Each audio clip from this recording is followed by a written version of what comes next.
제가 몇 년 전에 전영관 목사님을 만나서 함께 교제하면서 참 많은 것을 배우고 있습니다.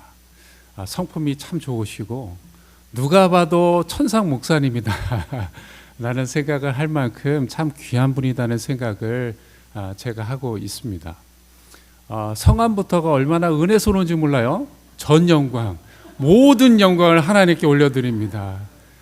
참 귀한 목사님께서 사역하시는 아름다운 교회에 와서 말씀을 전할 수 있게 된 것이 하나님께 영광이고 또 저에게는 큰 또 영광이 됩니다. 또 말씀을 전할 수 있는 좋은 기회를 허락해 주신 우리 당회 장로님들께도 감사의 말씀을 드립니다.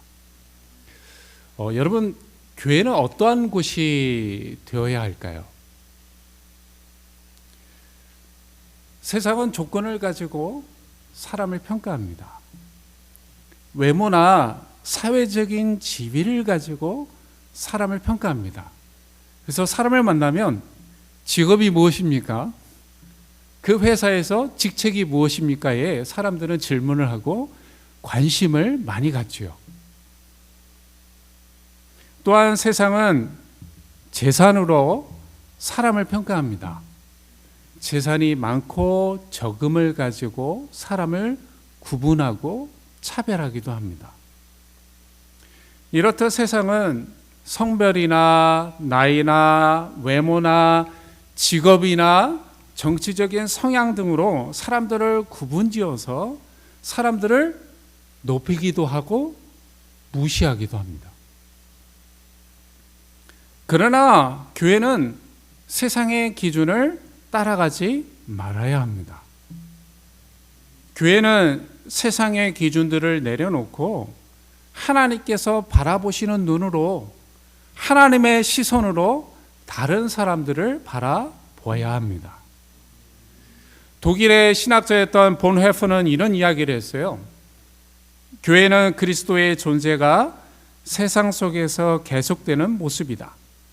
그 존재는 철저히 타자를 위한 존재이며 누구든지 이 공동체 안에서 안식처를 찾을 수 있다. 이런 본헤퍼는요, 교회라는 것을 타자를 위한 존재라고 규정하고 정의를 했어요. 즉 자기 안에 머무르지 않고 세상 밖으로 나아가 고통받는 자들, 가난한 자들, 어려움을 겪는 자들, 무시당하고 멸시받는 사람들에게 있어서 교회가 나아가서 이들을 품어주는 공동체가 되어야 할 것임을 정의하고 있는 것이죠.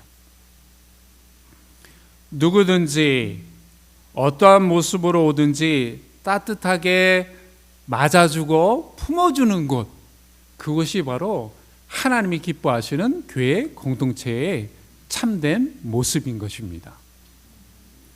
야고보는 우리에게 신앙 안에서 편견 없이 사람을 대할 것을 권면해 주고 있습니다. 오늘 본문 말씀을 통해서 우리는 누구나 환영받는 교회가 되기 위해서 무엇을 경계해야 하고 무엇을 실천해야 될지를 함께 살펴보고자 합니다. 여러분, 초대교회는 가난한 사람들이 많았습니다. 그리고 사도 바울이 섬겼던 많은 교회들을 보면 그 교회의 구성원들, 성도들이 사회적인 지위가 높은 사람들이 많지 않았어요. 그러나 그들은 예수 그리스도의 복음 안에서 하나가 되었습니다. 예수 그리스도 안에 있기에 십자가의 보혈로 죄 씻음을 받았기에 하나님의 자녀가 되는 놀라운 은혜를 거저 받았기에 그들은 예수 그리스도 안에서 하나의 공동체가 되었습니다. 하나님의 자녀가 되었고 그리스도 예수 안에서 한 가족이 되었습니다. 그러나 시간이 지나면서 교회 안에 세상의 가치관들이 스며들기 시작합니다. 사회적인 지위나 돈의 많고 적음으로 사람을 평가하고 대접하는 세상적인 기준이 교회를 병들게 하고 있었습니다. 야고보는 이것을 책망하고 있는 거죠. 예를 들어 설명하고 있습니다. 2절부터 4절까지의 말씀 보세요. 만일 너희 회당에 금각지를 끼고 아름다운 옷을 입은 사람이 들어오고 또 남루한 옷을 입은 가난한 사람이 들어올 때에 너희가 아름다운 옷을 입은 자를 눈여겨보고 말하되 여기 좋은 자리에 앉으소서 하고 가난한 자에게 말하되 너는 거기 서 있든지 내 발등상 아래에 앉으라 하면 너희끼리 서로 차별하며 악한 생각으로 판단하는 자가 되는 것이 아니냐. 여러분, 두 사람이 회당 안으로 들어옵니다. 여러분, 회당이라는 것은 기독교 초기에 성도들이 모였던 모임의 장소를 가리키죠. 오늘날로 얘기하면 우리가 이렇게 예배하는 예배당을 의미할 것입니다. 이 예배당에 두 사람이 들어옵니다. 두 사람 중에 한 사람은 금가락지를 끼고 아름다운 옷을 입고 들어옵니다. 여러분, 이 표현을 들으면 대부분 여성을 먼저 떠올릴지도 모릅니다. 명품 옷을 입고 화려한 이 반짝거리는 주얼리로 치장한 여성을 상상할 수도 있겠죠. 근데 여기 말씀에 보면 이 사람이 남성 명사로 쓰여져 있어요. 즉 남성을 가리키고 있어요. 당시에 로마 제국에 보면 금반지를 꼈다는 것은 로마 공화정 시대에 있어서 기사 계급에 속한 부유한 사람이라는 신분을 상징하는 표시이기도 합니다. 그러니 금가락지를 끼고 화려한 옷을 입었다라는 것은 단순하게 재물이 많은 부자를 의미하기보다는 그 당시에 권세가 있는 이 권력자를 의미합니다. 사회적으로 힘이 있고 목소리를 낼 수 있고 재력도 있는 사람을 가리키고 있는 거죠. 오늘날로 얘기하면 동네 유지이거나 이 솔즈베리 지역에서 소문난 부자이거나 또 큰 비즈니스를 하는 한국분이 이 교회 안으로 들어오는 이 장면과도 같을 것입니다. 반면에 또 다른 사람은요, 남루한 옷을 입고 들어오는 사람이었어요. 성경에서 말하고 있는 이 남루한 옷을 입었다라고 말하는 이 남루한 옷은요, 단순하게 먼지가 있거나 더러운 옷을 가리키는 것이 아니라 낡고 헤어진 옷, 누추한 옷을 가리킵니다. 그러니 가난하고 초라하고 보잘것없는 옷을 입은 한 사람이 들어오는 거지요. 두 사람이 교회 안으로 들어올 때에 문제는 사람들이 대하는 태도가 달랐습니다. 화려한 옷을 입은 사람들에게는 여기 좋은 자리가 있습니다. 여기 앉으십시오. 라고 사람들이 안내를 해 주었지요. 반면에 가난한 자에게는 그냥 거기에 서 있든지 그냥 구석에 앉아 있으십시오라고 냉대하게 사람들이 대했습니다.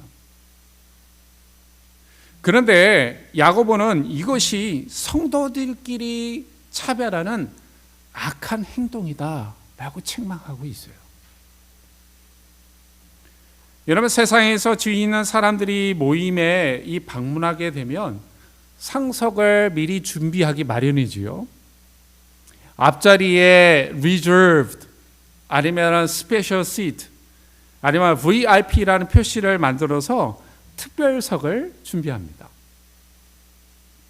여러분, 물론 순서를 원활하게 진행하기 위해서 순서 맡은 사람들 위한 자리를 예약하는 것 중요하죠. 그런데 세상에서 보면 그런 목적이 아닌 사람들을 차별하는 경우들이 너무나도 많더라고요. 구별이 아니라 단순하게 차이를 표시하는 것이 아니라 차별하는 모습이 너무나도 많습니다. 그러한 세상적인 기준과 판단이 교회 안으로 들어와서는 안 되겠지요. 이런 차별이 교회를 병들게 만들 수 있습니다.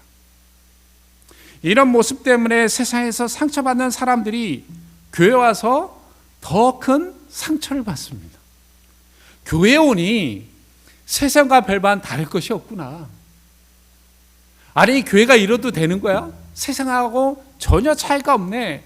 세상에 있는 모습과 동일하다고 할지라도 세상에서 차별받고 세상에서 무시받았던 사람들이 교회 안에 와서 더 큰 상처를 받곤 하지요.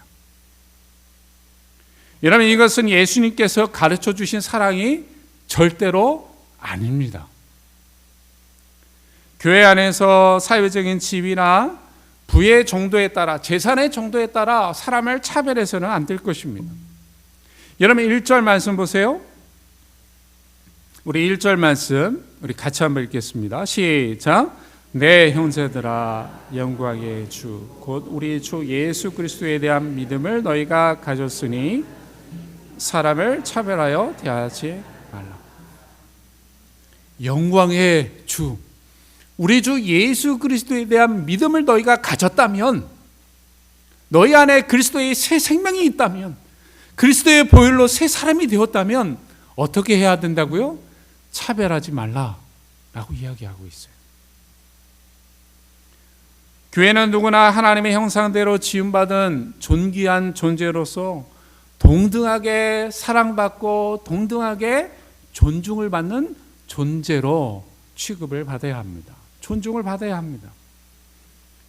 여러분, 차별은 악한 것일 뿐만 아니라 하나님의 구원의 원리와 정반대되는 거예요. 왜냐하면 하나님께서는 세상에서 가난한 자들을 택하여서 믿음에 부요케 하여 주셨고 하나님 나라의 유업을 우리에게 주셨기 때문입니다. 여러분, 5절부터 7절까지의 말씀을 보세요. 내 사랑하는 형제들아, 들을지어다. 하나님의 세상에서 가난한 자를 택하사 믿음에 부유하게 하시고 또 자기를 사랑하는 자들에게 약속하신 나라를 상속으로 받게 하지 아니하셨느냐? 너희는 도리어 가난한 자를 업신여겼도다. 부자는 너희를 억압하며 법정으로 끌고 가지 아니하느냐? 그들은 너에게 대하여 일컬은 바 그 아름다운 이름을 비방하지 아니하느냐? 하나님께서는 세상에서 가난한 자, 보잘것없는 우리들을 택하여 주셔서 믿음에 있어서 부유한 자로 만들어 주셨습니다. 하나님께서 우리를 사랑하셔서 하나님 나라를 이어갈 아들로, 상속자로 우리를 삼아 주셨습니다. 그런데 6절 말씀 보세요. 너희가 도리어 가난한 자를 업신여겼도다라고 책망하고 있어요. 하나님께서 가난한 자들을 택하셨다니 사실 우리가 기억한다면 가난한 자들을 차별하는 것이 얼마나 큰 잘못인 것임을 우리는 분명히 알 수 있습니다. 그러게 1절 말씀에도 보면 사람을 차별하여 대하지 말라라고 강하게 이야기하고 있는 거죠. 가난하고 보잘것없는 우리를 구원하시고 은혜를 베풀어 주신 하나님의 사랑을 기억한다면 교회 안에서 세상의 차별이 일어나는 것은 결코 용납될 수 없습니다. 우리 모두는 하나님 안에서 동일하게 존귀한 존재입니다. 하나님의 형상에 따라 지음받은 존귀한 존재입니다. 그러기에 누구든지 이 교회 안에서는 환영받을 자격이 있고 누구든지 존중받는 교회를 우리를 함께 세워가야 합니다. 그것이 복음을 믿는 교회 공동체의 참된 모습인 것이죠. 어느 날 한 노숙자가 허름한 옷차림으로 한 교회 예배에 참석을 했습니다. 사람들은 그를 힐끔거리며 피하듯 멀찍이 떨어져 앉았습니다. 예배가 끝난 후에 교회 입구에서 안내하신 분이 조심히 다가가서 이런 이야기를 했습니다. 여기는 단정한 복장과 예의를 갖춘 분들이 오시는 곳입니다. 다음에는 좀 더 준비해서 오세요. 노숙자는 아무 말 없이 고개를 숙인 채 교회를 떠났습니다. 며칠 후에 그는 길거리에서 하나님께 기도했습니다. 하나님, 왜 저는 교회에서 환영받지 못했나요? 하나님, 왜 저 교회는 저를 환영하지 못하나요? 라고 기도했어요. 그때 그의 마음속에 하나님의 음성이 들려왔습니다. 나도 그 교회에 들어가려고 했지만 나 역시 환영받지 못했단다. 물론 꿈에는 이야기겠지만 우리에게 많은 교훈을 주고 있어요. 세상은 외모와 조건으로 사람을 평가합니다. 그런 기준으로 교회가 사람을 평가한다면 주님은 거기에 계시지 않습니다. 이제 우리 자신을 돌아보기를 원합니다. 이 교회는 어떠한 교회입니까? 사회적인 지위가 있거나 부유한 사람들만을 특별하게 대우하는 교회입니까? 그래서 돈이 없고 가난하고 사회적으로 소외된 사람들이 발을 붙이기가 어려운 교회입니까? 아니면 누구든지 따뜻하게 맞이하고 모두가 환영받는 교회입니까? 교회는 편견과 차별이 없는 사랑으로 모든 사람들을 맞이해야 합니다. 그것이 곧 예수 그리스도께서 우리에게 보여주신 참된 사랑입니다. 하나님 나라의 참된 공동체입니다. 누구나 환영받는 교회를 세우기 위해서 오늘 말씀을 기초해서 우리가 세 가지 실천할 수 있는 것을 함께 살펴보고자 합니다. 여러분, 첫 번째는요, 여러분, 사람을 외적인 조건으로 판단하지 마십시오. 모든 사람을 존중하십시오. 여러분, 복음 앞에서는 차별이 없습니다. 이런 사도 바울은 갈라디아서 3장 28절에 이런 말씀을 했습니다. 우리 같이 한번 읽겠습니다. 시작.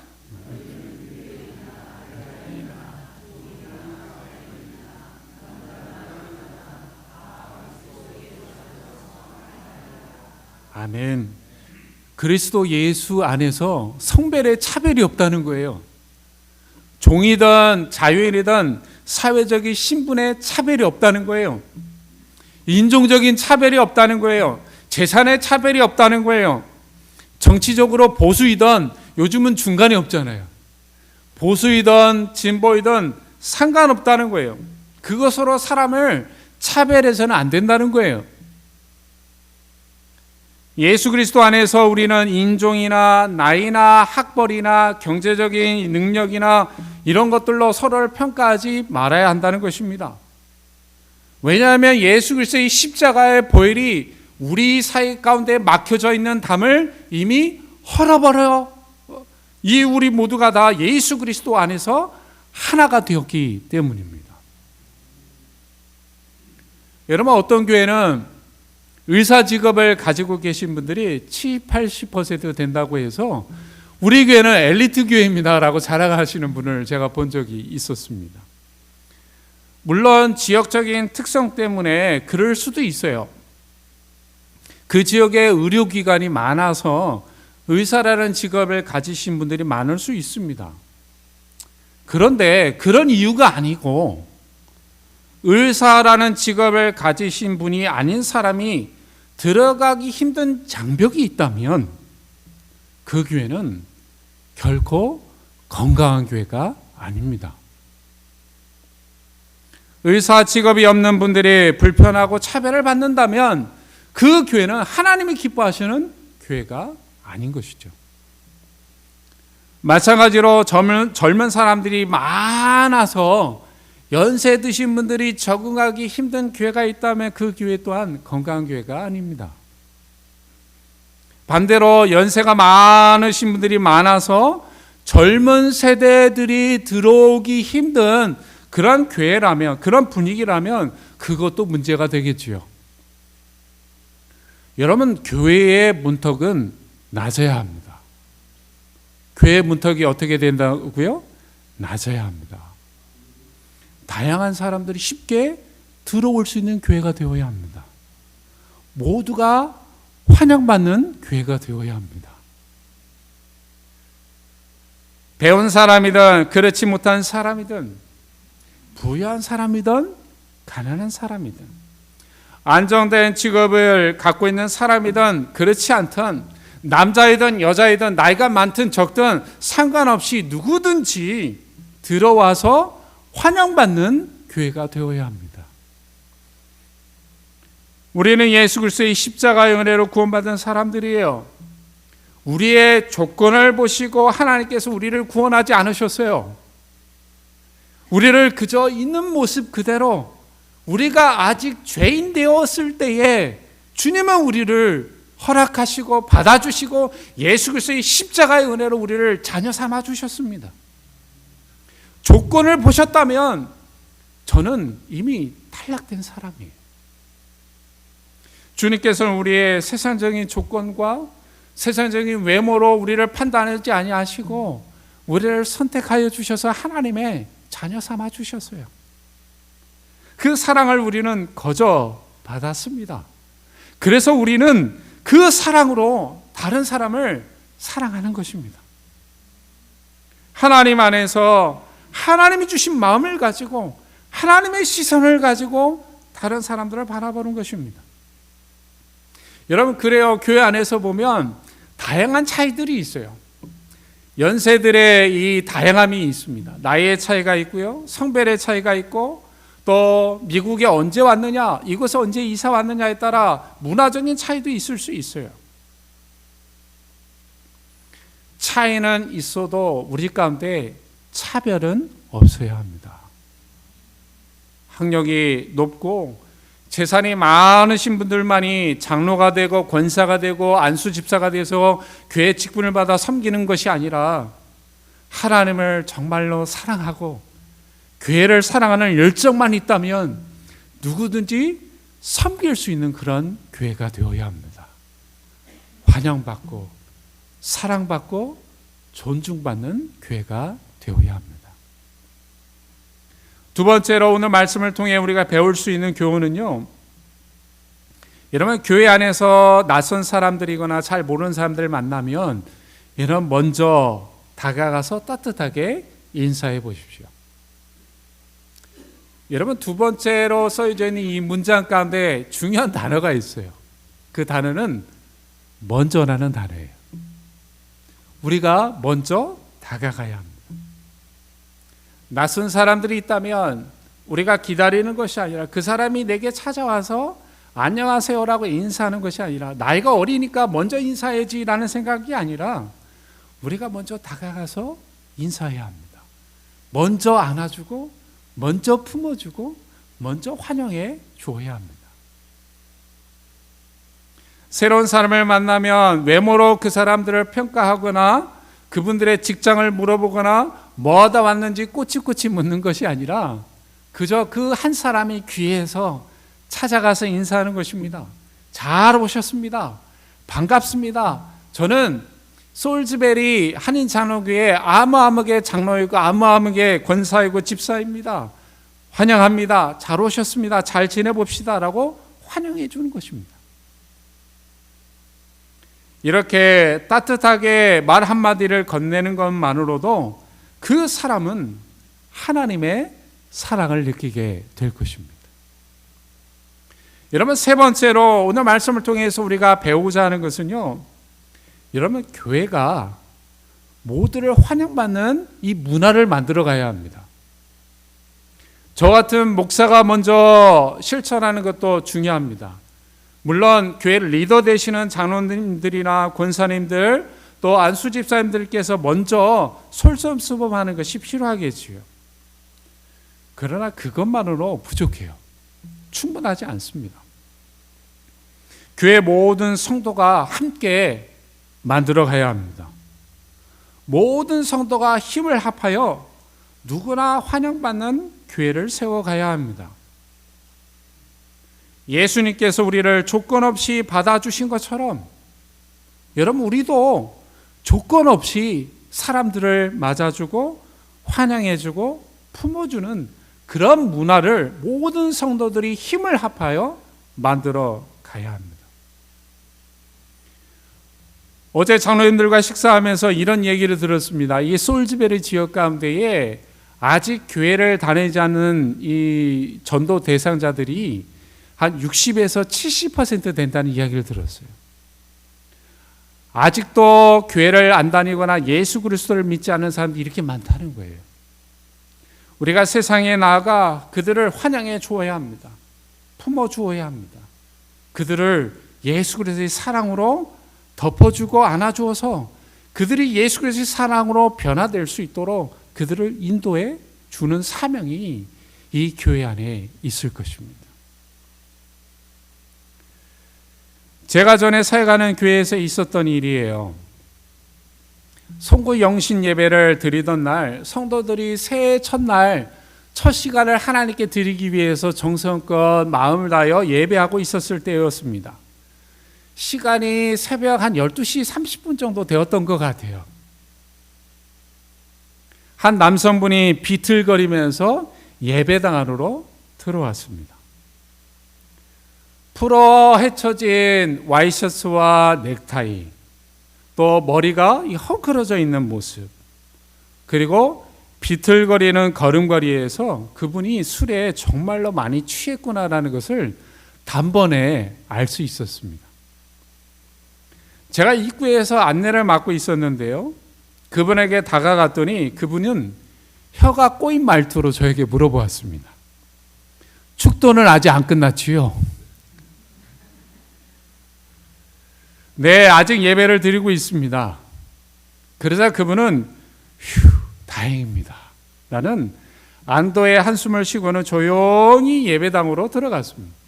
걸어가시는데도 이 술 냄새가 그 주변에 풍기기 시작했어요. 그분의 뒷모습을 보면서 제 마음속으로 이런 생각이 들었습니다.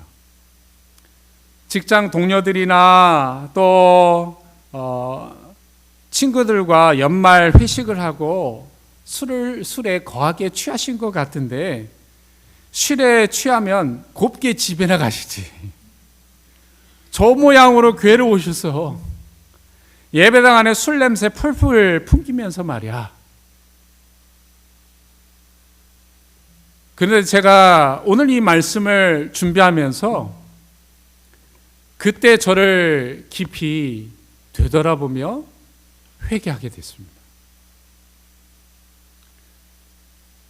가난한 자에게 말하되 너는 거기 서 있든지 내 발등상 아래 앉으라 라고 말하는 사람이 바로 나였구나. 차별했던 사람이 바로 나였구나 라는 생각이 들었습니다. 여러분, 하나님의 시선으로 그 사람을 바라봐 보십시오. 하나님은 그 사람을 어떻게 보셨을까요? 어쩌면 술에 취해 정신이 온전하지 못했음에도 불구하고 예배드리기 위해 교회에 헐레벌떡 달려온 이 영혼을 하나님께서는 누구보다도 사랑하시고 정말로 기쁘게 맞아주지 않으셨겠습니까? 예수님께서는 2000년 전에 창기와 로마 군인들, 세리들, 세상에서 손가락질 받던 사람들도 외면하지 아니하시고 그들을 친구로 맞아주셨습니다. 그분은 사람들의 외모나 지위나 어떤 재산과 관계없이 있는 모습 그대로 그들을 사랑하셨고 그 사람들을 받아주셨기에 그 사랑이 그 사람들을 변화시킬 수 있었습니다. 우리도 이 사랑을 교회 안에서 실천해야 합니다. 직업으로 차별하지 마십시오. 돈에 많고 적음으로 교회 안에서 구별하고 차별하지 마십시오. 학력이나 배경으로 판단하지 마십시오. 그 차별은 교회를 병들게 만듭니다. 이 교회는 세상의 기준들을 내려놓고 하나님의 시선으로 사람을 바라보시기를 바랍니다. 그래서 누구나 환영받는 교회, 누구나 존중받는 교회, 누구나 찾아보면 안아주고 품어주는 교회, 그런 교회가 되시기를 바랍니다. 이 교회가 누구나 환영받는 교회가 되어서 이 지역에서 상처받았던 영혼들, 세상에서 차별받고 구별받고 무시받고 멸시받았던 영혼들이 이 교회 안에 들어와 예수 그리스도의 사랑, 세상에서 경험하지 못한 그 십자가의 사랑으로 품어주고 안아주는 성도들을 통해 실천되어지는 그 사랑을 통해 그 영혼들이 변화되는 놀라운 역사가 이 교회 안에 있기를 주님의 이름으로 축원합니다. 그리하여 이 땅 가운데 하나님의 사랑을 드러내고 세상을 변화시킬 수 있는 아름다운 교회로 쓰임받는 이 교회가 되시기를 주님의 이름으로 축원합니다. 함께 기도하겠습니다.